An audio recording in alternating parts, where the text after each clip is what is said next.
Hi, I'm Alicia Dolan, a Stampin' Up! Independent demonstrator. Thank you for joining me in my Stampin' Corner.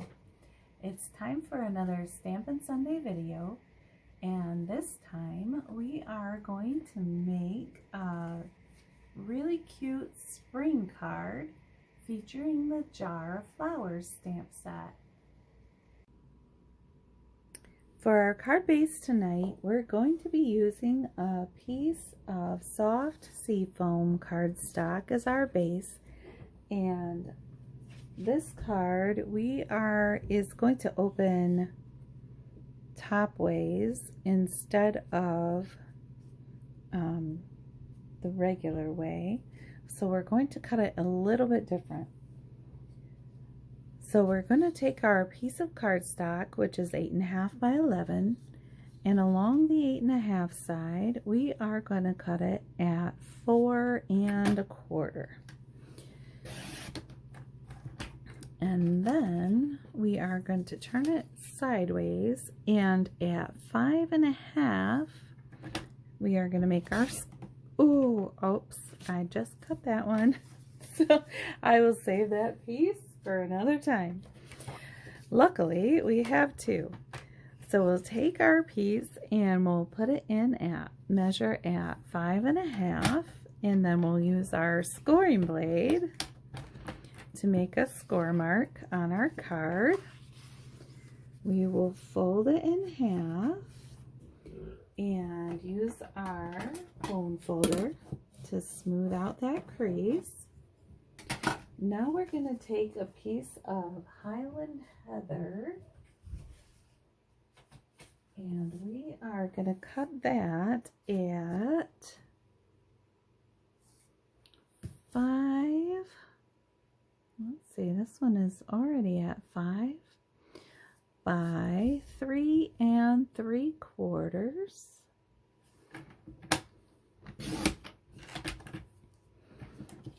And then we'll need a piece of Whisper White or Basic White, which we are going to cut at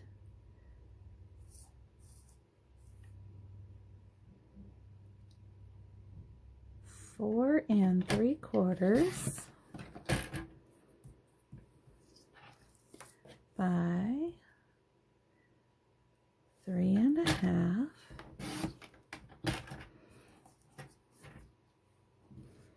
And that will be our next layer.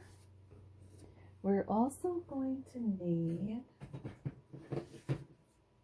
some basic white scrap, and you can see that I stamped once on here with the stamp, but we're going to need a little oval cut out of here. We'll also need a little oval cut out of here. We need another piece of Whisper White or Basic White that we will stamp our flowers on and our mason jar.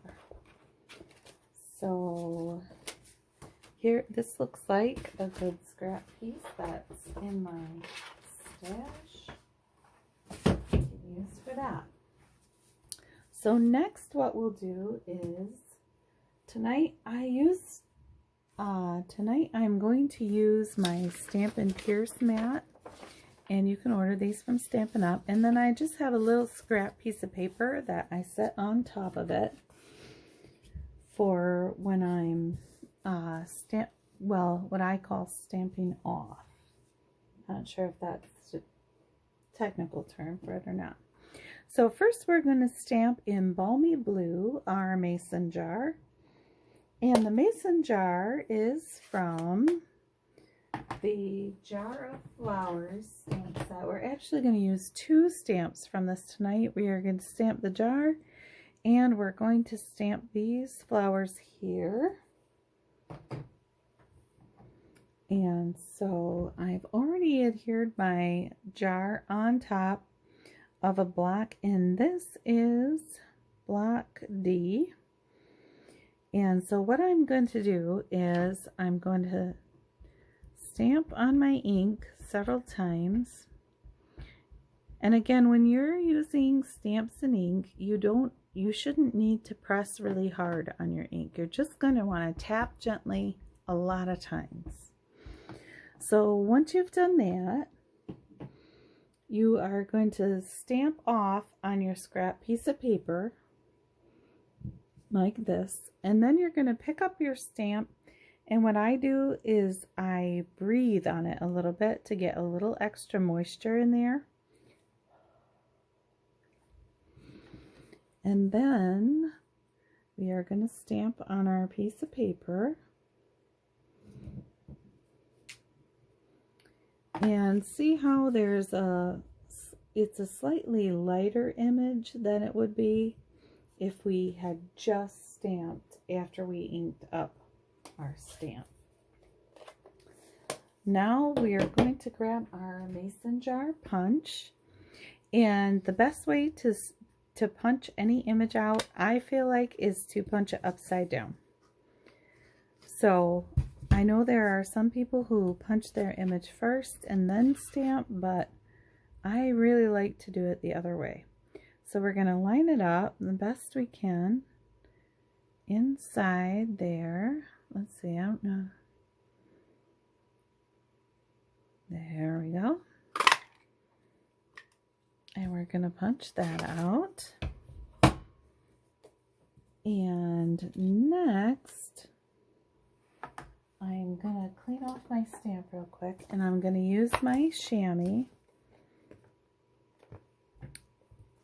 which is just damp from water. I washed it again today, but as you can see, it's totally stained up. I use it all the time, and it still gives a nice clean stamp when you're done.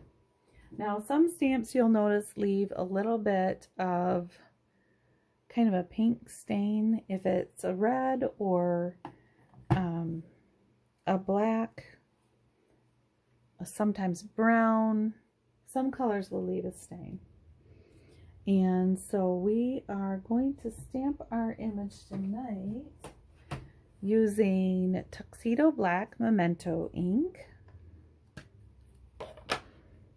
I should say this image. We already stamped one image. And I'm just going to tap it on there lots of times.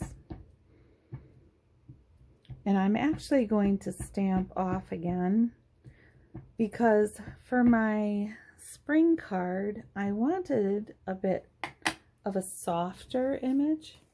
But so that I can use these images later, I'm stamping them on a piece of white cardstock. Oh, that one won't exactly fit there. Let me stamp it on this other one.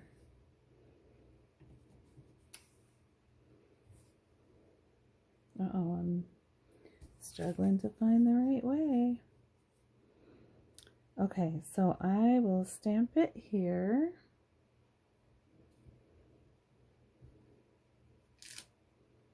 And then I'm going to breathe on it again to make sure that it's nice and damp.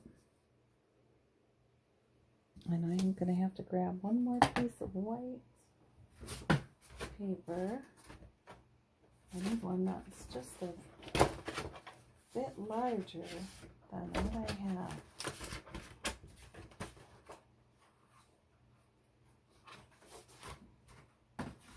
And I can't find one, so I'm going to have to use a bigger piece.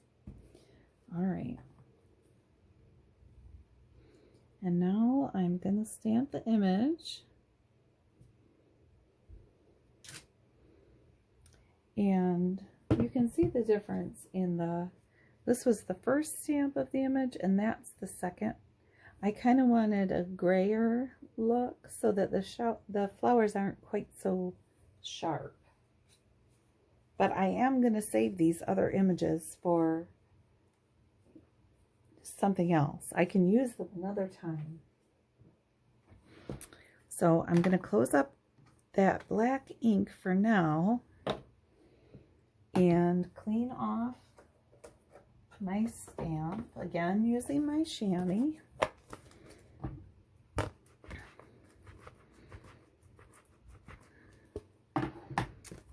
Alright, and next I am going to cut a few things. I'm going to do a few things with the Big Shot. So I'm going to move these things to the side for a moment. Here's our jar and our stamped image.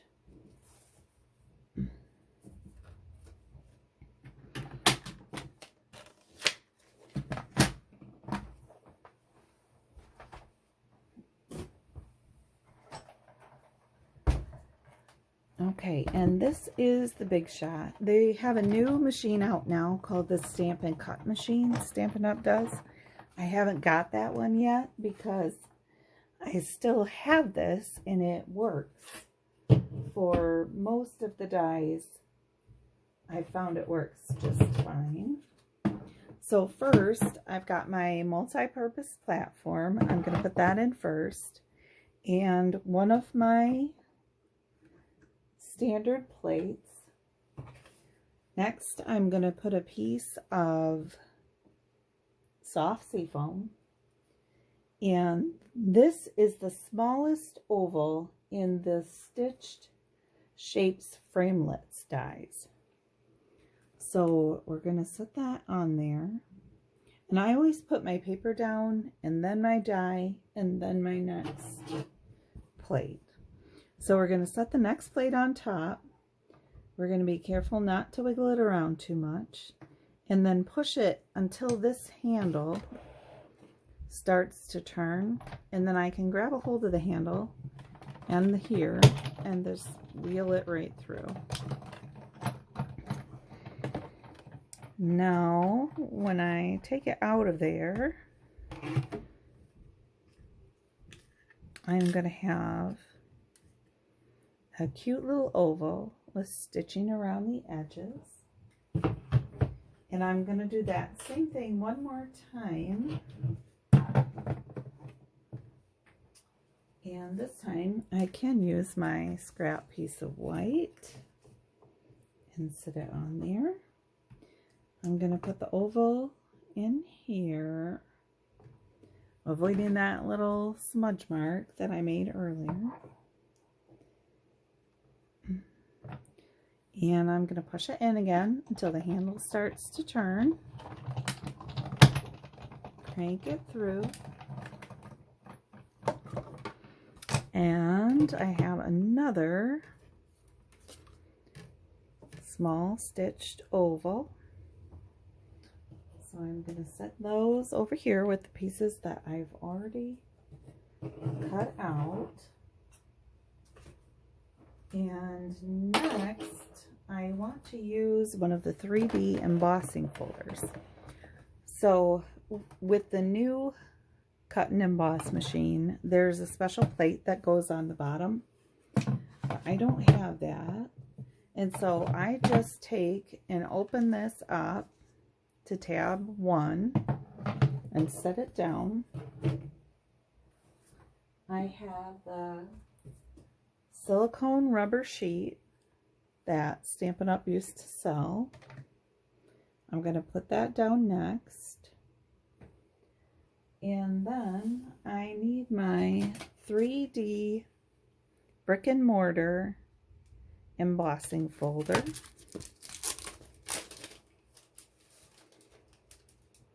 I'm going to take the piece of basic white that we cut that is 4 3/4 by 3 1/2, and I'm going to line it up.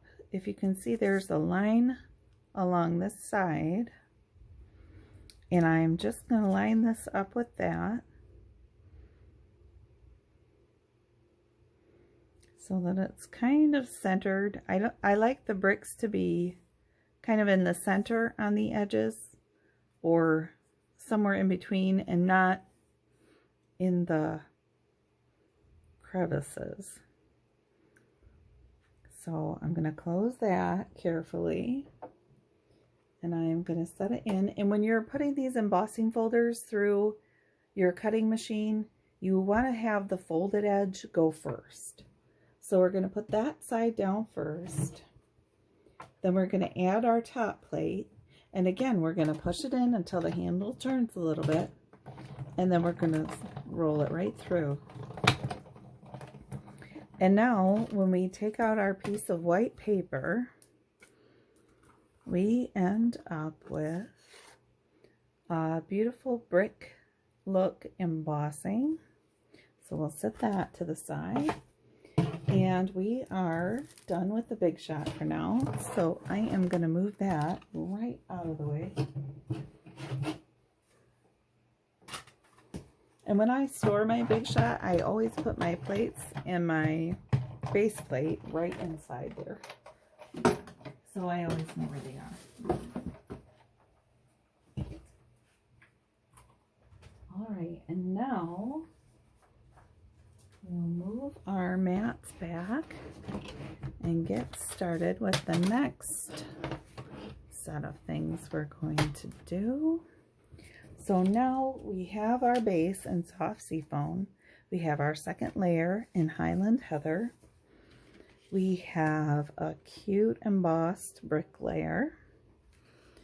We've got two little ovals. And we've got our little jar. Here is our stamped image. And I think that's all we need for now. So what I'm going to do next is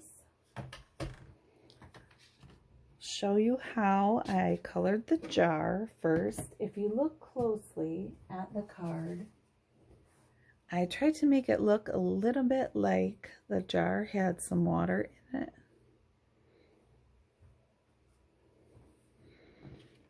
So to do that, you're going to open your balmy blue ink pad. Well, first you're going to give it a good squeeze in the middle, okay? And then when you open it, there'll be a little dot of ink in the center. And so what we're going to do is take one of our blender pens, and these come in a 3-pack. And we're going to swirl up a little bit of that blue ink. Let me get my Stampin' Pierce mat back out. And then we're just going to make a little line across.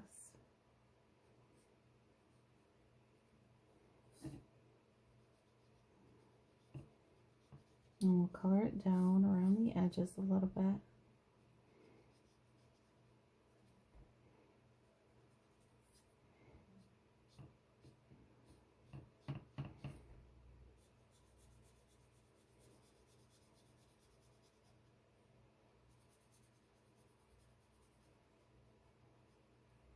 And we're not looking to add a lot of color to it. It just adds a little bit of extra something. Okay, and so then our jar is ready. We'll add some thread to it later when we get a little closer. And next we're gonna color in our flowers. So we're gonna do the same thing. We're gonna squeeze the Highland Heather in the middle a little bit and open it up. And you can see that I've already used some of this Highland Heather ink, but I took a little bit and I did these 3 flowers right here in Highland Heather.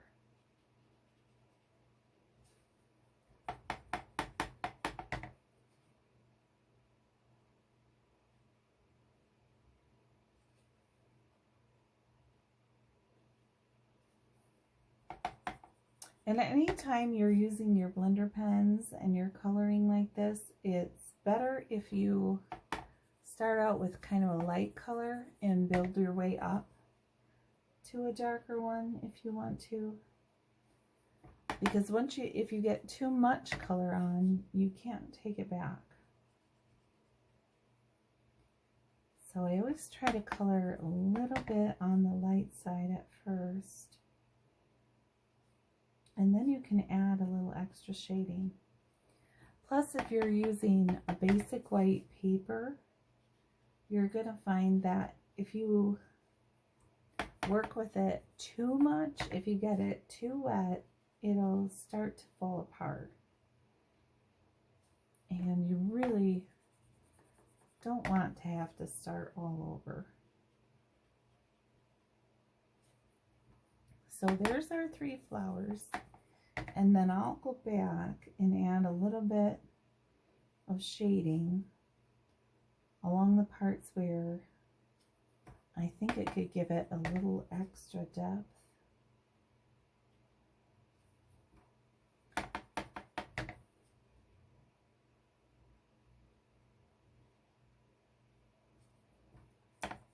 But I've been trying to subscribe to the philosophy that a little bit less is probably more, even though I haven't always felt that way.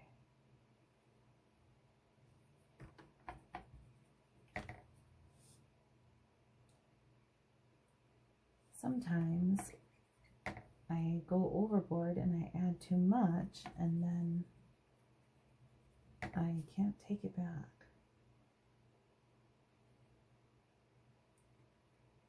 So there's that. I think I'll add just a little more along this edge over here.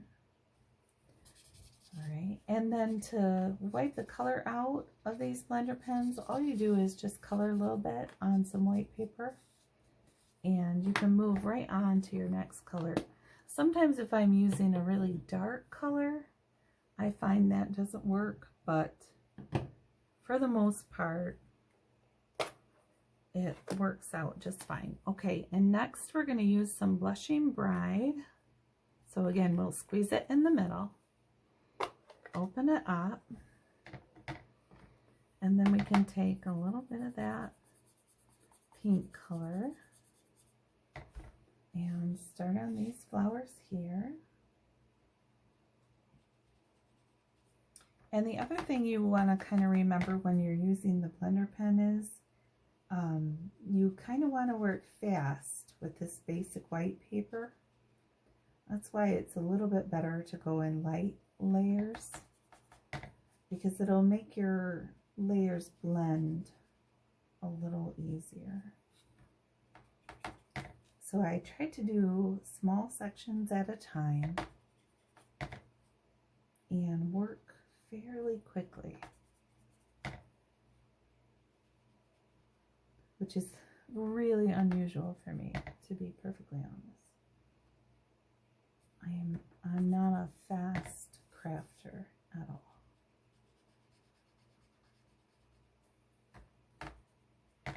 So we'll color each of the little sections.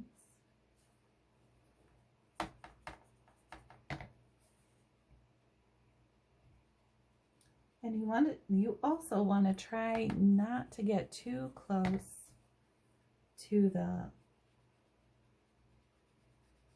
darker ink that you've stamped. The memento ink won't run a lot, but it will if you run if you get it a little too wet, or if you rub over it too many times. And you want your colors to be fairly clear in your flower. You don't want them to be muddy.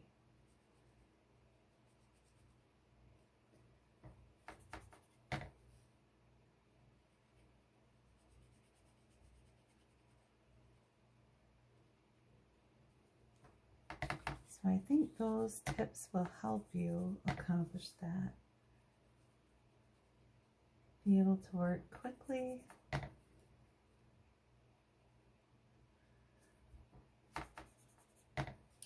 Some people like to color with the Stampin' Right markers, and I do that sometimes as well.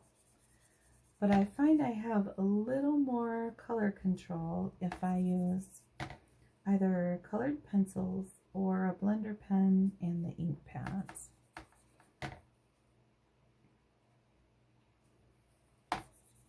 All right, I think we're going to need to squeeze our ink pad one more time, because I still have quite a ways to go here.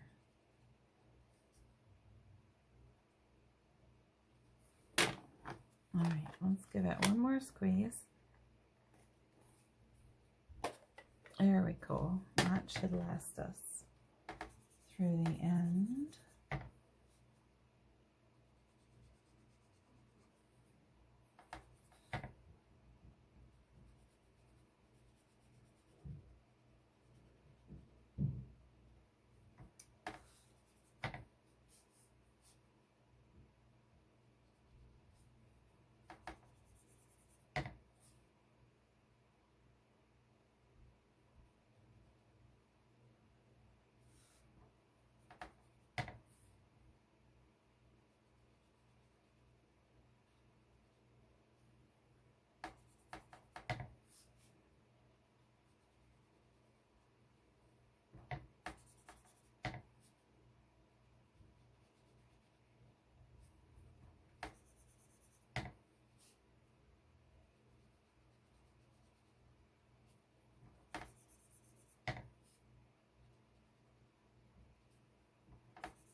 All right, I think that will be just enough ink to last.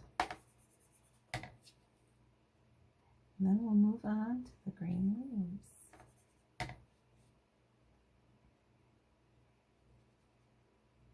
I got a little extra on that one.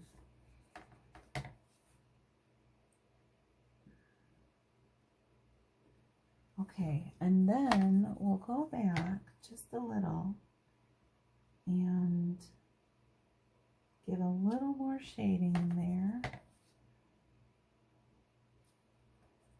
just to give our flowers a little bit of depth.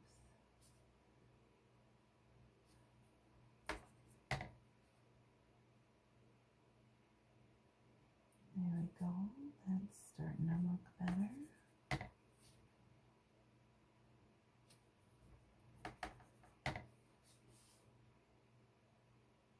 And I've heard people say when you're coloring like this, or watercoloring, or doing any kind of shading, to try to imagine where the light is hitting things and where the shadows would be. So sometimes I find that helpful, and other times I just can't imagine exactly where it would be.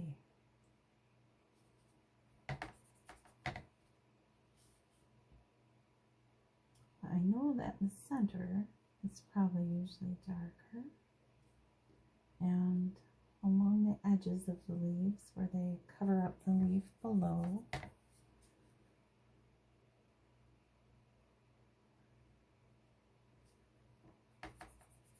and I know that some petals have darker spots kind of through the center.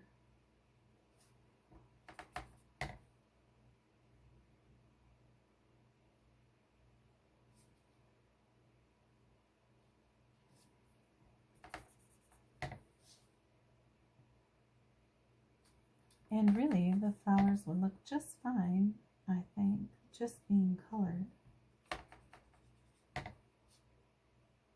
So you really wouldn't have to go to the trouble of shading them if you were in a hurry, or if you didn't want to.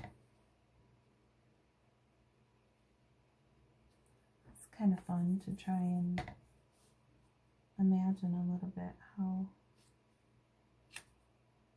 ways to make them look a little more real or lifelike. Alright, I think that's good for our rose color. And we'll move on to our leaves. And for the leaves, I used two different colors because it looked to me like there were two different kinds of leaves. I think these little round ones look more like maybe eucalyptus leaves, and these long leafy leaves,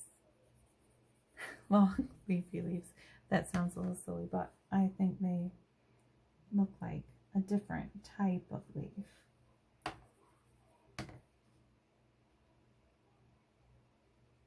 So I used,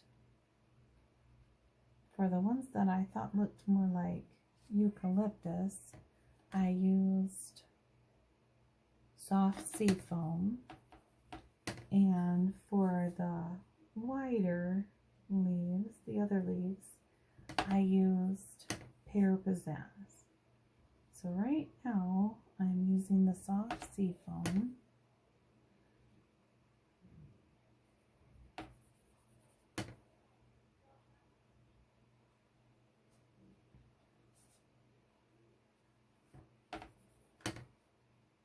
There we go. And again, we can go back around their edges a little bit to give them just a little more depth or color. That's nice. Maybe a little more on this side.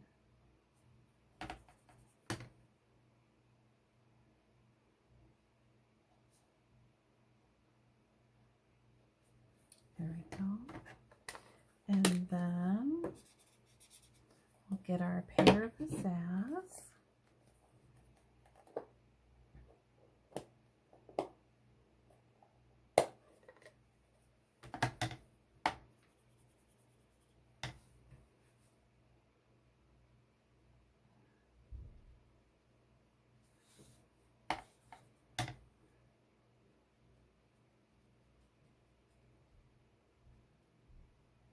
And we'll color in those leaves nicely.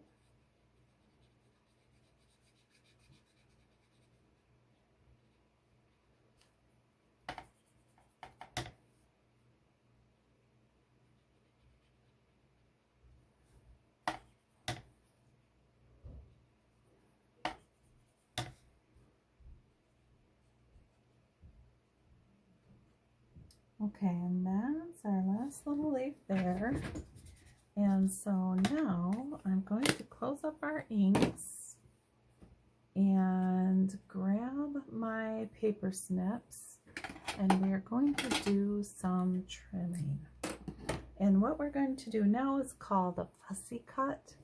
And so what I'm going to do is cut all the way around this set of flowers. And when you're doing a cut like this, you want to try to stay kind of outside of the image. Kind of imagine a little bubble around it, like if you maybe used to draw bubble letters, or just kind of an outline around. And you don't have to get in every little spot.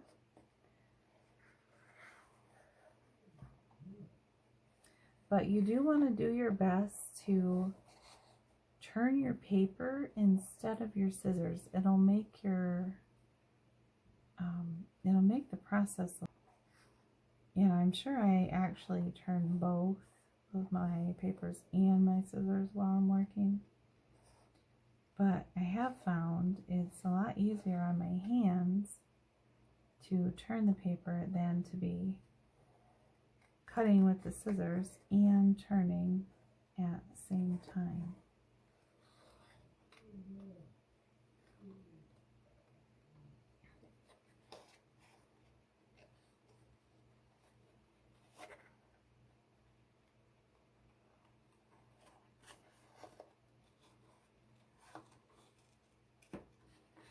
It probably would have helped if I had cut my image down a little bit smaller. But I didn't think to do that this time. Oops, I got out a little too far right there.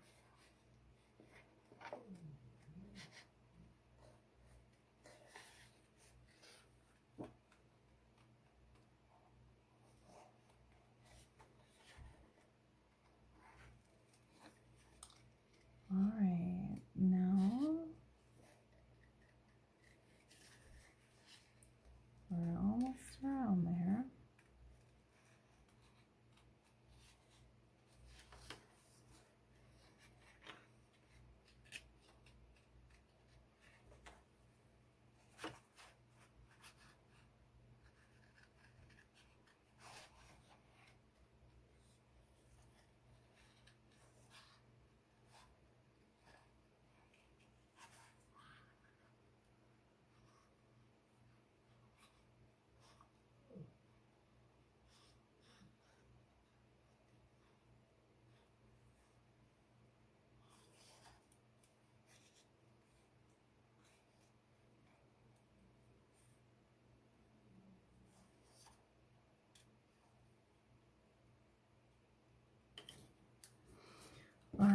So there are our flowers. And next we're going to take our small stitched, oval, the one that's white, and we are going to trim just inside of that stitching line.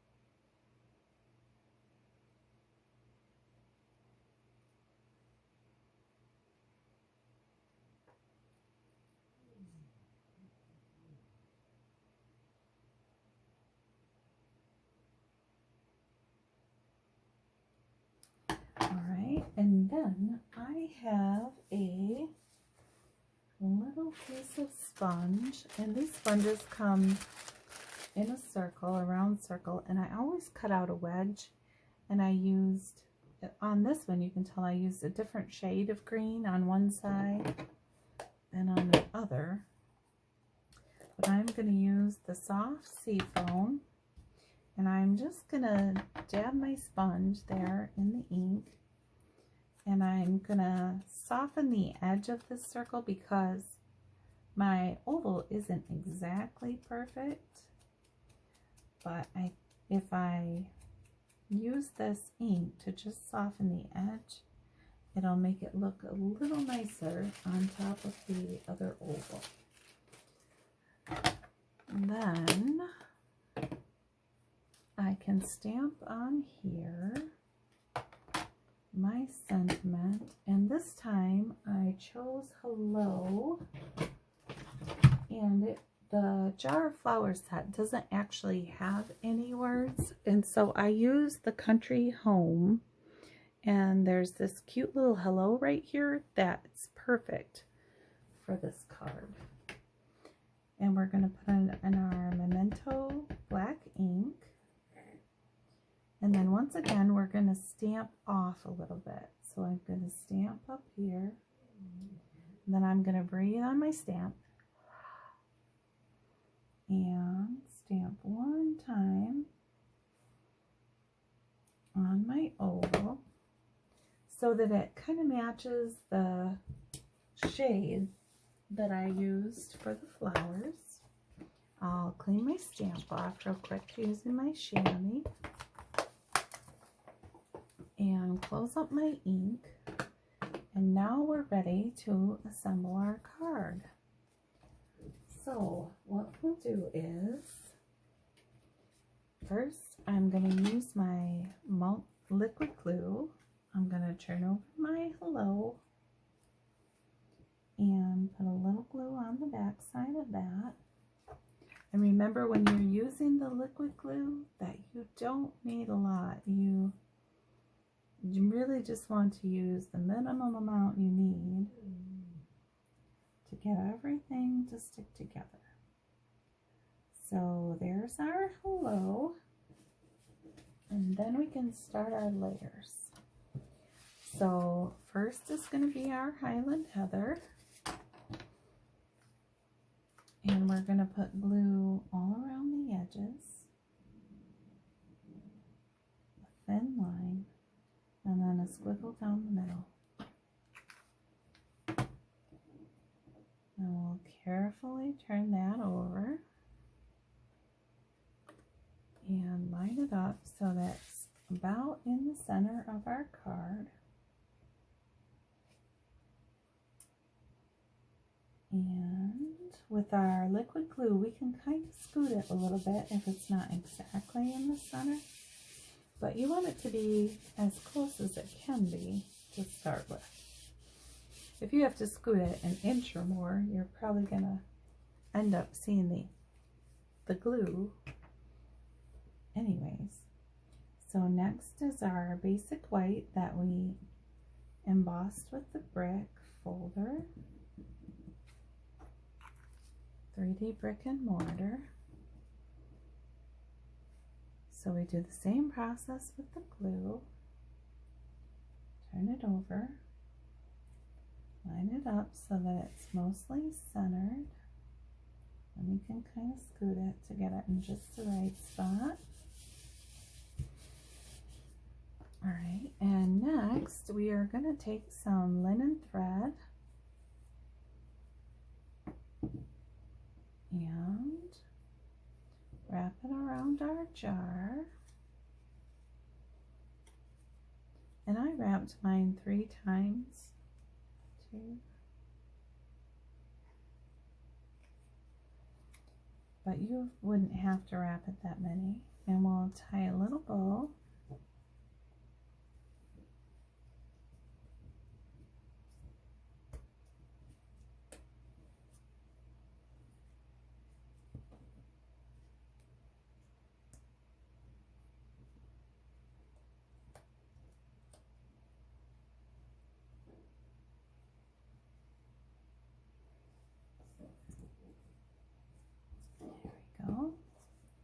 And then we'll just pull our ends to kind of neaten it up a little. Now I have noticed with this linen thread, if you pull it really tight and then you go to pull the ends, sometimes your bow will twist up. If you leave it a little bit looser, most of the time it won't do that. So mine did twist up a little bit, but I'll try to straighten it out. There we go. I think that's all right. Then I'll just trim the end.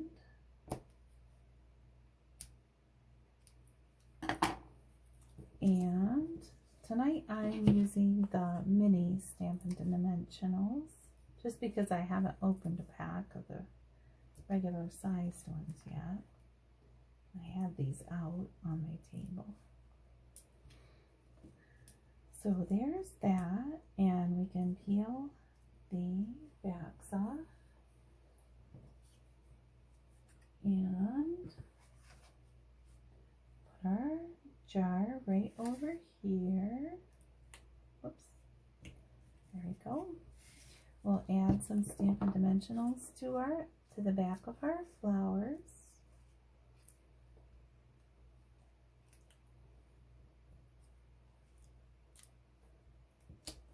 Okay, and then we can peel off the backs of those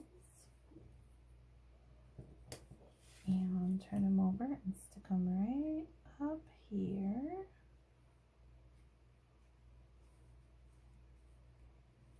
And now I'll turn over my sentiment that just says hello, and I'll put a couple more dimensionals on there because I kind of want it to be on the same level with my jar and my flowers.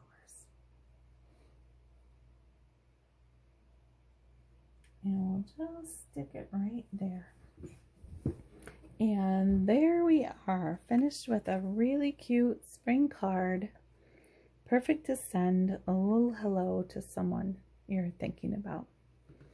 Thank you for joining me tonight. If you want to find any more ideas or inspirations, please visit my Stampin' Up site. The link will be in the description. And I hope that you like this video and subscribe so that you don't miss out on any Stampin' Sunday videos in the future. Thanks for joining me tonight.